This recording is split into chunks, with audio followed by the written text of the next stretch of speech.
Hello, story lovers. Welcome back to my channel, Madeline Love, part 293.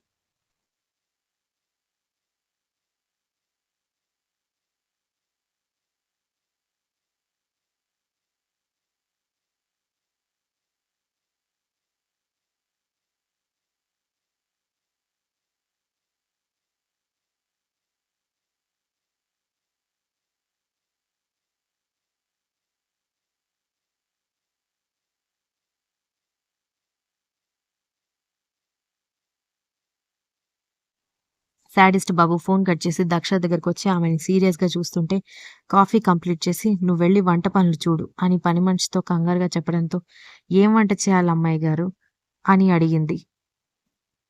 దాంతో దక్ష ఏం చేయాలి అని అడగడంతో నీ ఇష్టం ఏదో ఒకటి చెప్పు అని చెప్పడంతో నేను చెప్తే అన్ని మసాలా వంటలే చెప్తాను. అంత ఆయిల్ ఫుడ్ అంత మసాలా ఫుడ్ తింటానని మీరు నన్నే తిడతారు. ఎందుకొచ్చిన గోల? మీకేం కావాలో చెప్పండి అని అడిగింది. లైట్‌గా ఆకుకూర వేసి పప్పు చేసి అలాగే ఆకుకూరతో ఏదైనా కర్రీ చేయమని చెప్పు అనగానే ఎక్స్‌పెక్ట్ చేశాను అని ఆమె వెటకారంగా అనగానే వాట్? అని అతను చూడ్డంతో ఏం లేదు మీరెళ్ళండి అని చెప్పింది.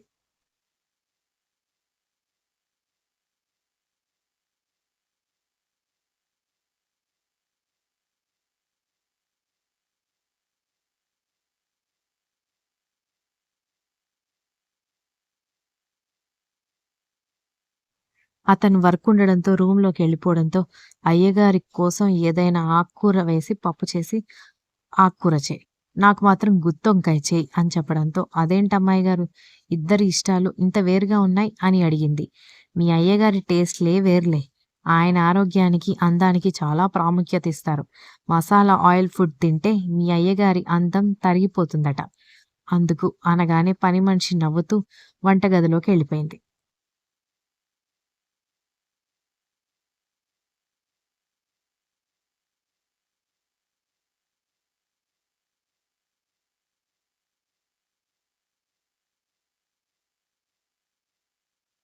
దక్ష కాసేపు అలా తిరిగేసి వద్దామని బయటకొచ్చింది.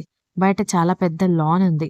లాన్ నిండా రకరకాల కూరగాయల చెట్లు, పండ్లు చెట్లు, పూల చెట్లు ఉండడంతో అవన్నీ చూస్తూ ఉండగానే ఒకచోట నెమలి ఈక కనిపించడంతో నెమళ్ళిక్కడ ఇంకా తిరుగుతున్నాయా అని అనుకుంటూ నెమలీక చేతిలోకి తీసుకుని ఆటలాడుతూ చాలాసేపు గడిపేసి బెడ్రూమ్‌లోకి రాగానే హెడ్‌ఫోన్స్ పెట్టుకొని ల్యాప్‌టాప్‌లో ఎవరికో ఇన్‌స్ట్రక్షన్స్ ఇస్తూ ఉండడంతో నవ్వుకుంటూ వెళ్ళి అతని పక్కన కూర్చున్నట్టే కూర్చుని అతని మెడ వంపులో నెమలి ఈకతో చెక్కిలి గింతలు పెట్టడం మొదలుపెట్టింది.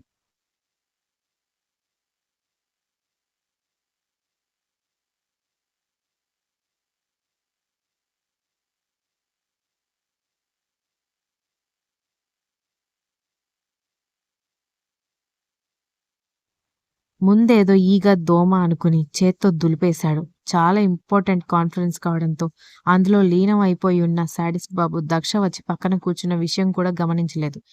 ఆమె ముసిముసిగా నవ్వుకుంటూ మరొకసారి చెక్కిలి గింతలు పెట్టినా ఈసారి కూడా అలాగే చేత్తో దులిపేశాడు.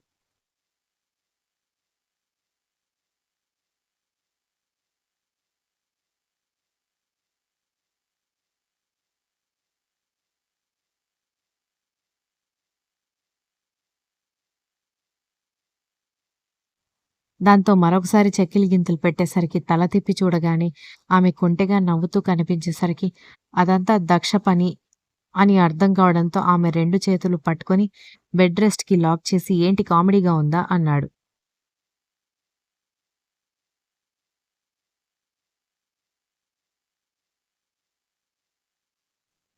ఇప్పుడు నేనేం చేశానండి అని కళ్ళు రెప్పలు రెపరెపలాడిస్తుంటే ఓవర్ యాక్షన్ చేయకు. ఇక్కడ ఇంత ఇంపార్టెంట్ మీటింగ్‌లో ఉంటే ఏంటి నీ గొడవ అనగానే అక్కడ ఆఫీస్ పని, ఇక్కడ ఆఫీస్ పని చేసేదానికి ఎందుకు నన్ను తీసుకొచ్చారు? నేనొకదాన్ని మిమ్మల్ని నమ్ముకొని బ్రతుకుతున్నానని మర్చిపోయి నన్నొదిలేసి ఎప్పుడూ ఆ ల్యాప్‌టాప్‌తోనే ఉంటారు. ఈ మాత్రం దానికి నన్ను పెళ్లి చేసుకోవడం ఎందుకు? దాన్నే పెళ్లి చేసుకోవాల్సింది అంది కోపంగా.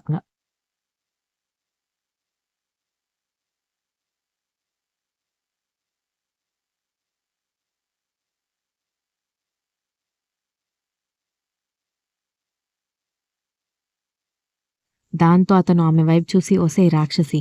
నిన్ను పెళ్లి చేసుకున్నది నేను సంతోషంగా బ్రతకడానికి. కానీ వర్క్ చేసేది మనం ఆరోగ్యంగా బ్రతకడానికి. ఆరోగ్యంగా బ్రతకాలంటే ఫుడ్ ఉండాలి. ఫుడ్డుండాలంటే డబ్బులుండాలి. డబ్బులుండాలంటే నేను సంపాదించాలి కదా! అన్నాడు. అయితే మాత్రం ఎప్పుడు ఆ ల్యాప్‌టాప్‌లోనే మొహం పెడితే నా మొహం ఎప్పుడు చూస్తారు? అంది కోపంగా.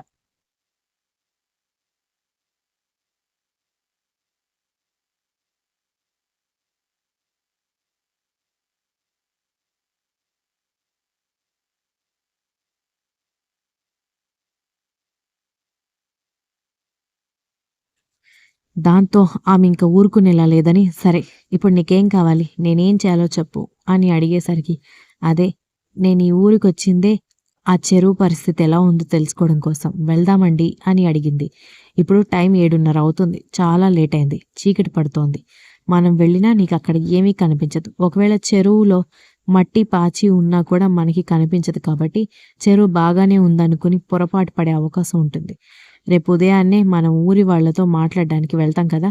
వాళ్ళతో మాట్లాడిన తర్వాత నేను నిన్ను ఆ చెరువు దగ్గరికి తీసుకువెళ్తాను" అన్నాడు కర్ణ దక్షని తన ఒడిలో కూర్చోబెట్టుకుని.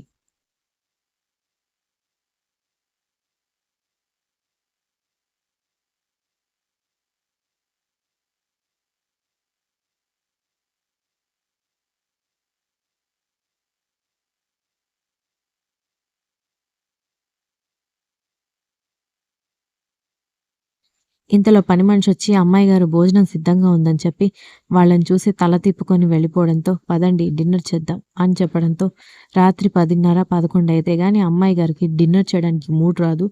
అలాంటిది ఈరోజు 7:30కే డిన్నర్ చేద్దామని అంటున్నారు అన్నాడు.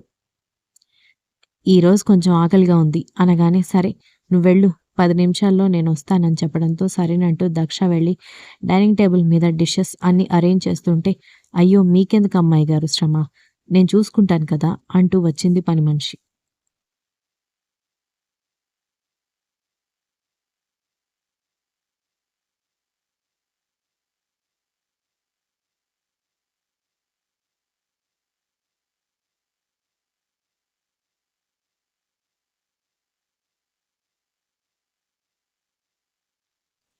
పర్వాలేదు అని అంటూ ఉండగానే కర్ణ బయటకొచ్చి తెగ ఊరిస్తున్న నడుం వంపుని చూసి పని మనిషి పక్కకు తిరిగి ఉన్నది గమనించి గిల్లేసి కూర్చోడంతో దక్ష ఒక్కసారిగా అరవడంతో తన చేతిలో ఉన్న నీళ్లు చెంబు వదిలేయడంతో నీళ్లు గాల్లో ఎగిరి కింద పడేసరికి పని మనిషి అయోమయంగా "ఏమైంది అమ్మాయి గారు" అని అడిగింది. కర్ణ వైపు కోపంగా చూసి "ఒక దొంగ చీమ కుట్టేసింది. నేను వడ్డించుకుంటానులే. నువ్విక ఇంటికి వెళ్ళు. లేట్ అయింది కదా" అని చెప్పింది దక్ష.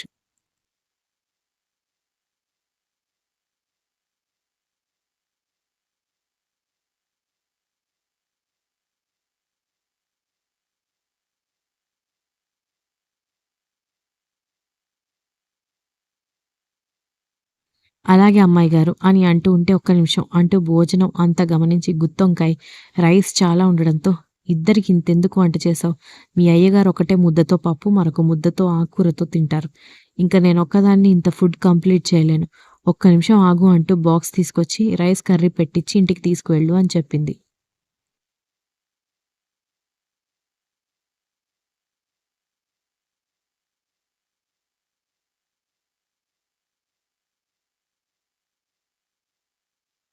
మీరు చాలా మంచివారు అమ్మాయి గారు అని పని మనిషి దక్ష నుంచి మంచి మనసుకి తెగ మురిసిపోయి ఆ బాక్స్ తీసుకుని వెళ్ళిపోతే కర్ణ గొంతు వరకు చేతులు తీసుకెళ్ళి ఏమనుకుంటున్నారు మీరు అనగానే శాడిస్ట్ అనుకుంటున్నాను. నువ్వు నాకు పెట్టుకున్న ముద్దు పేరు అదే కదా అన్నాడు కొంటెగా.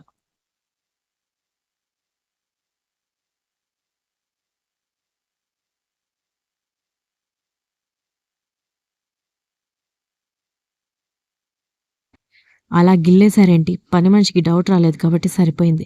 లేకపోతే తన ముందు నేనెలా మొహం చూపిస్తాను అనగానే, "నీ మొహమే మామూలుగా చూపించు. నీ మొహానికేమైంది సూపర్‌గా ఉన్నావు కదా!" అనగానే నవ్వొస్తూ ఉంటే, "ఇంకొకసారి ఇలాంటి పనులు చేయకండి" అని కోపంగా చెప్పి, అతనికి భోజనం వడ్డించి తను కూడా భోజనం వడ్డించుకుంది. ఈలోపు బామ్మ వాళ్ళు ఫోన్ చేసి వీడియో కాల్‌లో ఒకరి తర్వాత ఒకరు మాట్లాడుతూ ఉన్నారు.